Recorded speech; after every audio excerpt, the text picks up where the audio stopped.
How you doing? How you doing? Batch 111 today. This is going to be a peach beer, a peach wheat. And once again, we plugged in overnight and our strike water's ready. So we'll be doling in like right now. Why wouldn't I? Oh, what do we got here? Oh, all right, we're hot. We'll probably have to let this cool down here in the mash tun. But let's get on with it. This brew, I think I said it already.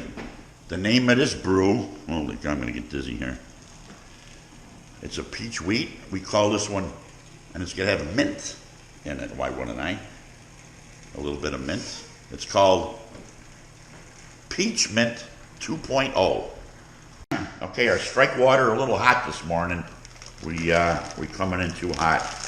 So I'm going to dump the hops in first. This is 3 ounces of frozen Cascade hops from the 2020 season. So since they're frozen, they'll help cool the strike water down a little bit first. And then we'll get our grains in shortly. But we're at 170 right now, and that's just too hot. Just too hot.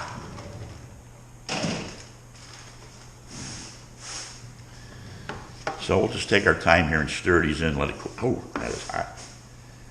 Help cool the mash down, and then we'll get the grains in shortly. So we want to dough in at about 152 or so today, 154 at the max. And this is going to get some peppermint at the end of the boil. We haven't figured out how much yet.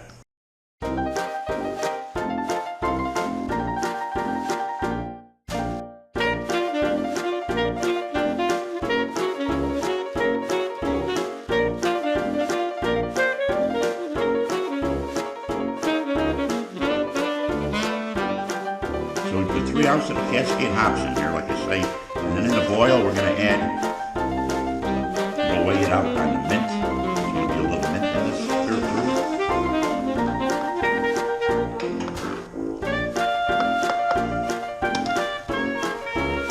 Alright, let's see if we hit the 152 or so, 158.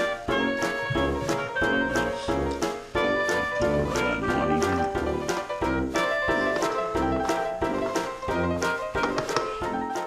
Alright, we came right in at 154. That's a perfect doughing temperature for this type of brew I'm making here. This is a wheat beer, like a Hefeweizen. A peach. We got enough water in there, don't we? Yeah. So we got our temperature right where we want to be. We'll run a couple pictures. This is my second one as a Verloff here. That's nothing more than to settle the grain bed a little bit. And she's running nice and clear right now anyway, so we're going to get my funnel, get the kettle down here, and go right to the boil kettle. I run off about a gallon or so. Boy, I almost spilled that. Yeah, that's good.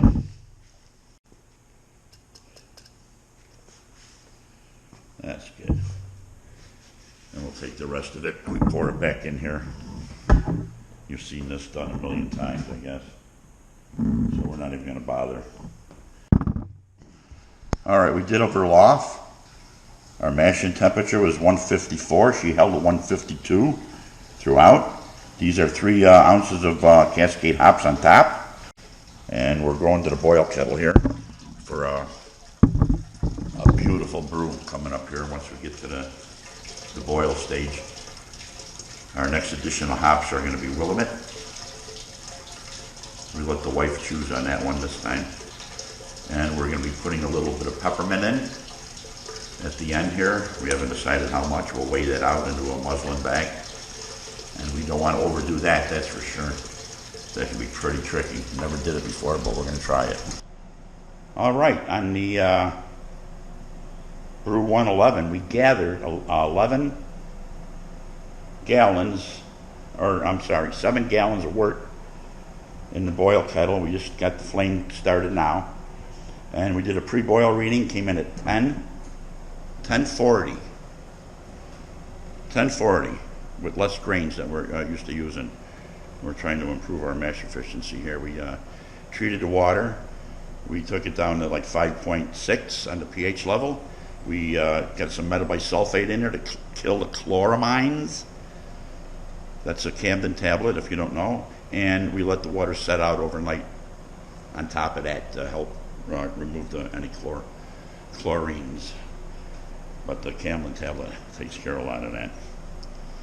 So yeah, off with the boil with this one. Trying to remember the name of it.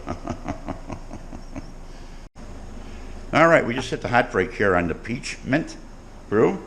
So we're taking X amount of grams. I forget what the white said here. She wrote it down there. 6 grams of mint. 6 grams of mint leaf from the garden. We just threw that into the batch of the Peachmint. Peachmint 2.0 is the name of this brew. Yeah. Peachmint 2.0. Now we got 2.5 ounces of Willamette. We'll go in at the last 20 minutes. So Surrey, set a timer for 40 minutes.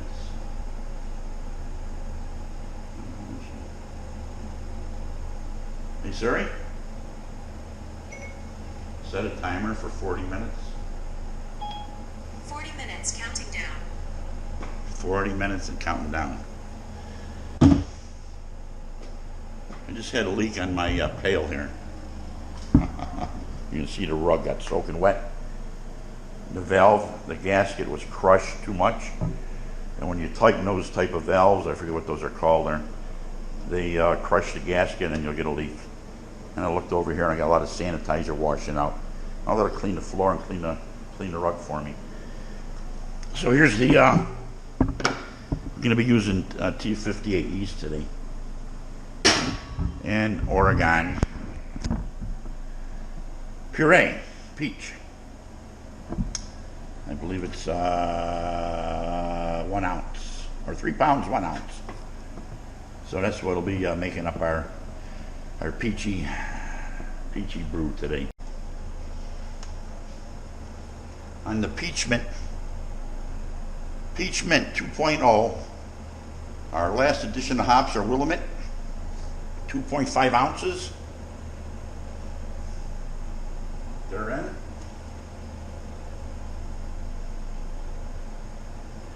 "20 minutes to flame out." So I'll get my wort chiller ready, all that stuff ready, and I'll be taking a reading shortly on the refractometer. And I'll be putting in my Irish moss, and I'll be adding my Fermade K to the boil. That's a yeast energizer, something like that, I guess. I don't know. So yeah, we're down to 7 gallons or 6 gallons. Oil up 5 gallons and a half. So I'll just push my unit into place here and have it.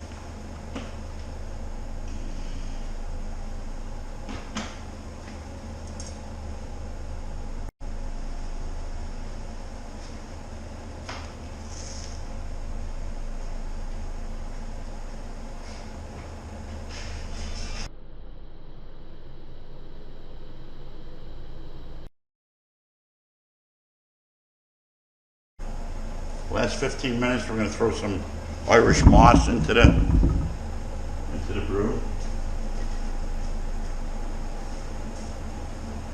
Got that in, and like I said, we're going to use a little Fermade K.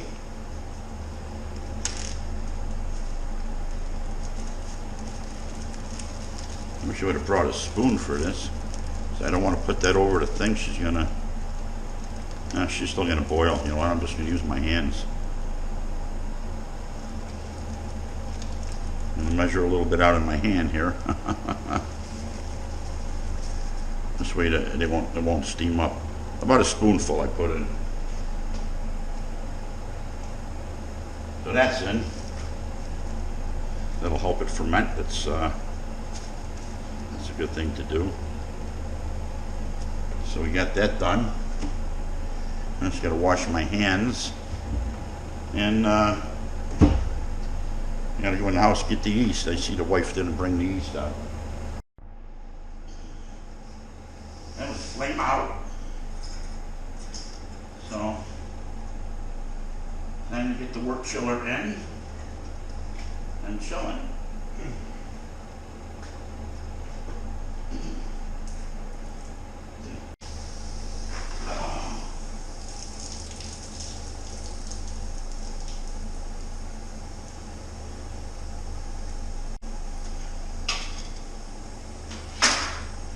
Work chiller's in and chilling.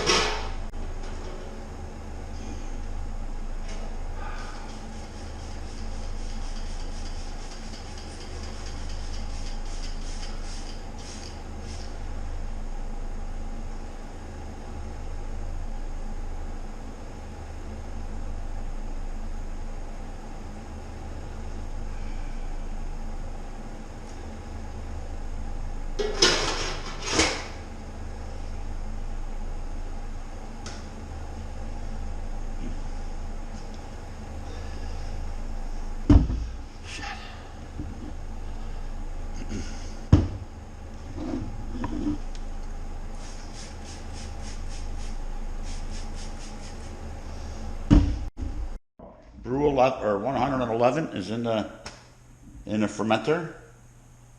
It's Peachmint 2.0. I'm sorry. Yeah, Peachmint 2.0 is what we named this one. So she's actually starting to ferment already. That's kind of crazy, but a good yeast will do that. That's crazy. So yeah, we got everything cleaned up out here. And we got a big storm moving in, I guess. We got some nasty clouds out there. Show out the window. I don't know if it's going to pick up. So we got the air conditioning on to make sure we stay in the range of our fermentation here. It's just one big giant fermentation chamber. How you doing? I'm going to get a sample on the Peachmint 2.0 here. And then we're going to go right to keg. And the hydrometer's floating. That should be good enough. And we'll let that settle. And we'll come back and tell you what that's at. And then we're going to keg here. Off we go with the Peachmint 2.0 to the keg. Bubblers out and we're flowing. And we'll get this in the kegerator and under some CO2 shortly. Tasted pretty good. She finished at 10:14.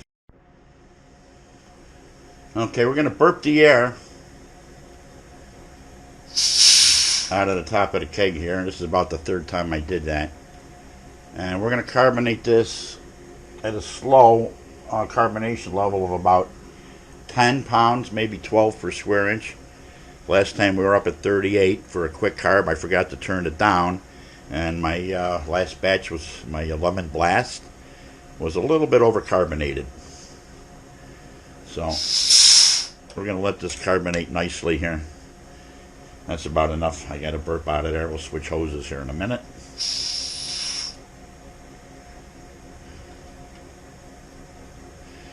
Okay, save very low pressure. Alright, we're going to unhook this one. Check for leaks, obviously. Yellow off. Turn on the white. I got them color coded so it's easy to tell what's going on, I think.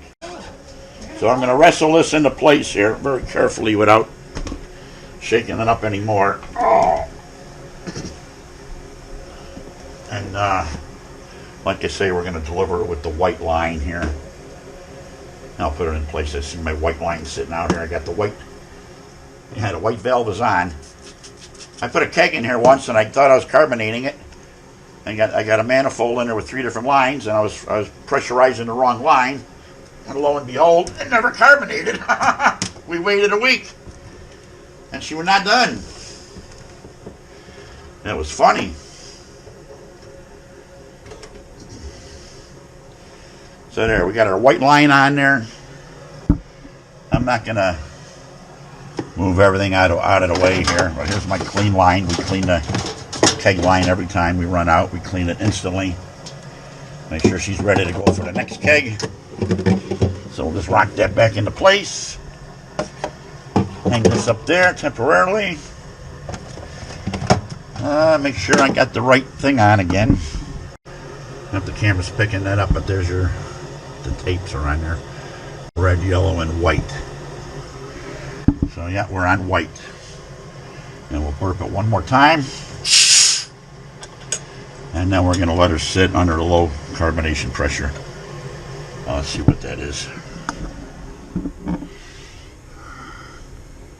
Looks like about 10 pounds there.